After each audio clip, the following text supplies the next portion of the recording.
చంద్రబాబు నాయుడు గారు, లోకేష్ గారు కనపడతలేదు, రాష్ట్రాన్ని వదిలి వెళ్ళిపోయారని చెప్పేసి ఈ జగన్ సైకో ముఠా ఒక విచిత్రమైనటువంటి ప్రచారం చేస్తూ సునకానందాన్ని పొందుతూ ఉన్నటువంటి పరిస్థితి మనం చూస్తూ ఉన్నాం.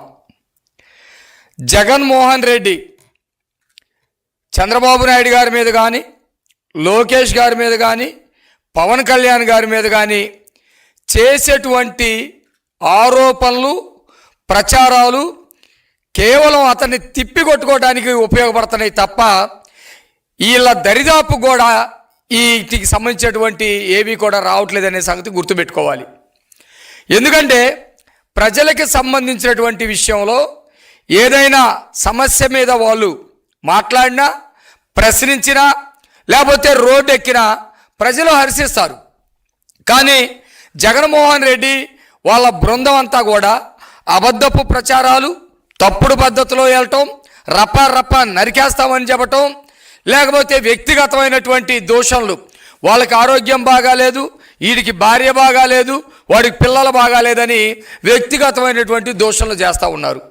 వీటిని ప్రజలు పట్టించుకోరు అనే సంగతి ఈ సైకో బ్యాచ్ గుర్తుపెట్టుకుంటే బాగుంటుందని ఈ సందర్భంగా తెలియజేస్తూ ఉన్నాం. సంవత్సరానికి 365 రోజులుంటే 365 రోజులు రాష్ట్రం కోసం, రాష్ట్ర సంక్షేమం కోసం కష్టపడేటువంటి మనస్తత్వం ఉన్నటువంటి వ్యక్తి చంద్రబాబు నాయుడు గారు.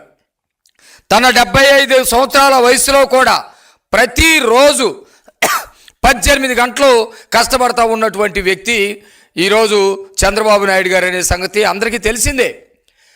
జగన్మోహన్ రెడ్డి విధ్వంసం చేసినటువంటి వ్యవస్థలు మొత్తం గత 18 నెలల కాలం క్రితం ఉంటే ఆ వ్యవస్థల మొత్తాన్ని గాడిలో పెట్టడం కోసం రోజుకి 18 గంటలు నిద్రపోకుండా రాష్ట్రాన్ని గాడిలో పెట్టడం, వ్యవస్థల్ని గాడిలో పెట్టడం, రాష్ట్రంలో సంక్షేమాన్ని ముందుకు తీసుకెళ్ళటం, రాష్ట్ర అభివృద్ధిని ముందుకు తీసుకెళ్ళటం రాష్ట్ర ప్రజలు గమనిస్తూ ఉన్నారు.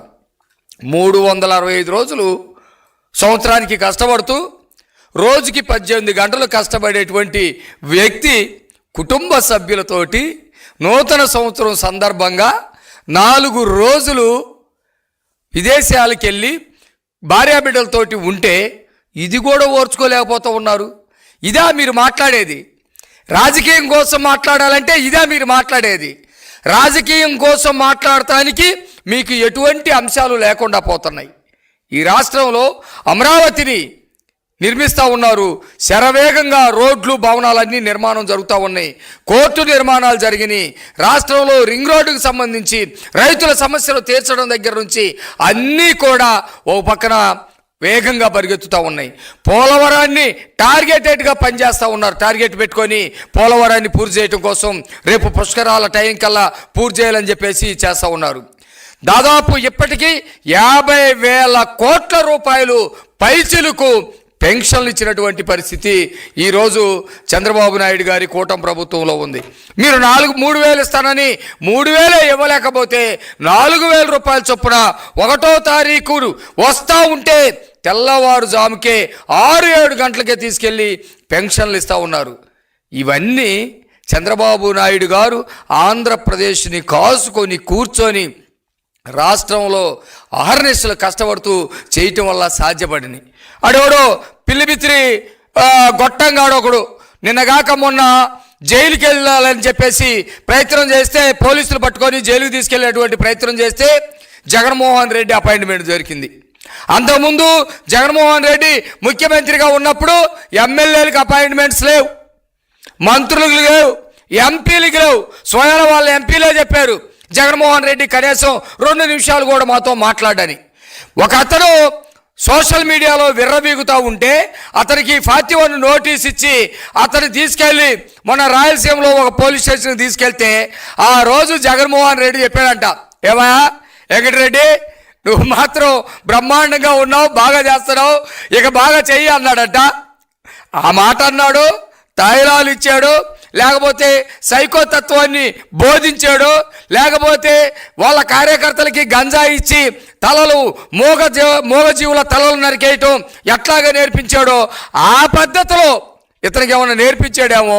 పిచ్చి పిచ్చి అన్నీ కూడా మాట్లాడుతూ ఉన్నాడు. రోజుకి ఒక 4 రకాలు గాలి పోగేసి గాలి మాటలు మాట్లాడుతూ ఉన్నారు. ఆ క్రమంలో చంద్రబాబు నాయుడు గారు కనబడతలేదు, లేకపోతే లోకేష్ గారు కనబడతలేదని చెప్పేసి పిచ్చి పోస్టర్లు ఒకటి పెట్టుకొని పిచ్చి పత్రికల్లో ఒకటి రాపిచ్చి చేస్తూ ఉన్నటువంటి పరిస్థితి కనబడతా ఉంది. పొద్దున రండి, మీరు ఎవరో కనబడతలేదన్నటువంటి వాళ్ళకి ఆయన ఏమన్నా తండ్రి ముఖ్యమంత్రిగా ఉంటే లక్షల కోట్ల రూపాయలు సంపాదించి ఆ లక్షల కోట్ల రూపాయలు ఫారిన్లో దాచిపెట్టుకోవడానికి వెళ్ళేటువంటి వ్యక్తులు కాదు కదా. 24 గంటలు రాష్ట్రం గురించి ఆలోచించేటువంటి వ్యక్తులు. తన భార్యా బిడ్డలతోటి 4 రోజులు సేద తీర్థం కోసం వెళ్ళినప్పటికీ కూడా రాష్ట్రంలో ఏం జరుగుతూ ఉంది, రాష్ట్రం గురించి నిరంతరం సమీక్షలు చేస్తూ ఉన్నటువంటి పరిస్థితి కనపడతా ఉంది. చంద్రబాబు నాయుడు గారు విదేశాల్లో ఉండి కూడా జగన్మోహన్ రెడ్డి సైకోతత్వంతో రాజముద్ర ఉన్నటువంటి పాస పుస్తకాలను తీసి పక్కన పడేసి అతను సైకో బొమ్మ వేసుకొని ఎవరో సంపాదించినటువంటి ఎవరికో పితృదార్జ్యం వచ్చినటువంటి భూముల మీద ఆ బొమ్మలు వేసుకొని ఇస్తే ఇది సరైంది కాదని రాష్ట్ర ప్రజలందరూ కూడా నిరసన వ్యక్తం చేసి ఆవేదన వ్యక్తం చేస్తే వాటి మీద పాస పుస్తకాల మీద వాళ్ళ సొంత భూములు ఉన్నటువంటి పాస పుస్తకాల మీద రాజముద్రతోటి అవి వేసేటువంటి పరిస్థితి సమీక్ష చేసినటువంటి పరిస్థితి ఉంది. రాష్ట్రంలో రైతులందరూ భూములు ఉన్నటువంటి వాళ్ళు ఇళ్ల స్థలాలు కానీ లేకపోతే వ్యవసాయానికి సంబంధించినటువంటి భూములు ఉన్నటువంటి ప్రతి ఒక్కరు కూడా ఈరోజు సంతోషం వేస్తూ ఉంది. నేను సంపాదించినటువంటి భూమికి రాజముద్ర ఉంది, మా తాత సంపాదించి నాకు ఇచ్చినటువంటి భూమికి రాజముద్ర ఉంది, నా తండ్రి ద్వారా వచ్చినటువంటి భూమికి రాజముద్ర ఉంది, నేను కట్టుకున్న ఇంటికి రాజముద్ర ఉందని చెప్పేసి సంతోషంగా ఫీల్ అవుతూ ఉన్నారు. అది విదేశాల్లో ఉండి కూడా చంద్రబాబు నాయుడు గారు సమీక్ష చేసి ఆ విధంగా వచ్చేటట్టు చేశాడు. అదే మీ సైకో ఏం చేశాడు, ఏళ్ళ తాత ముత్తాత తండ్రి సంపాదించినటువంటి వాటికి సైకో బొమ్మ వేసుకొని ఇచ్చారు. రైతులందరూ కూడా ఒక్క దెబ్బ కొడితే 11 సీట్లు పడిపోయి కింద కూర్చున్నటువంటి పరిస్థితి మనం చూస్తూ ఉన్నాం. వీళ్ళు మాట్లాడుతూ ఉన్నారు. కాబట్టి ఇప్పుడు 22A సంబంధించినటువంటి భూముల విషయంలో కూడా రాష్ట్రంలో వారం రోజుల పాటు పండగ వాతావరణం నెలకొంది.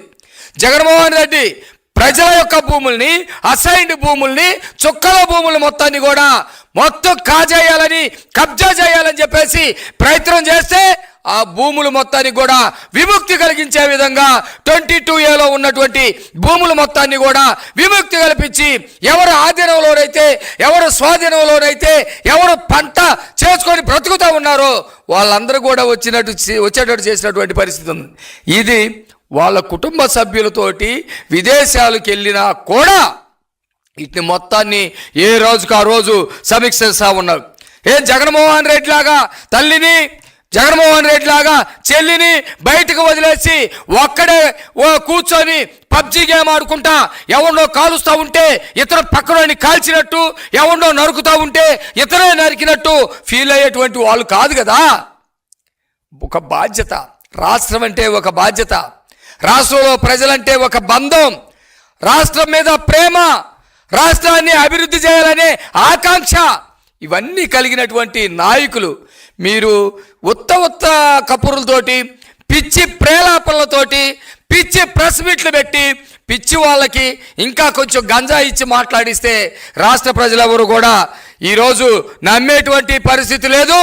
రాష్ట్రం 2025 సంవత్సరంలో ఏ విధంగా అయితే వ్యవస్థలు మొత్తం గాడిలో పెట్టామో 2025 సంవత్సరంలో ఎప్పుడైతే మీరు పోగొట్టినటువంటి సంక్షేమాన్ని బ్రహ్మాండంగా 2 చేసి రాష్ట్ర ప్రజలకి సంక్షేమాన్ని అందించామో, మీరు విధ్వంసం చేసినటువంటి అభివృద్ధిని 2 చేసి రాష్ట్రం మొత్తం అన్ని జిల్లాలకి అభివృద్ధి వికేంద్రీకరణ చేస్తూ ఉన్నామో 2026 సంవత్సరంలో కూడా అంతకి రెట్టింపించినటువంటి ఉత్సాహంతో చంద్రబాబు నాయుడు గారు, లోకేష్ గారు, పవన్ కళ్యాణ్ గారు పనిచేయడానికి సిద్ధంగా ఉన్నారు.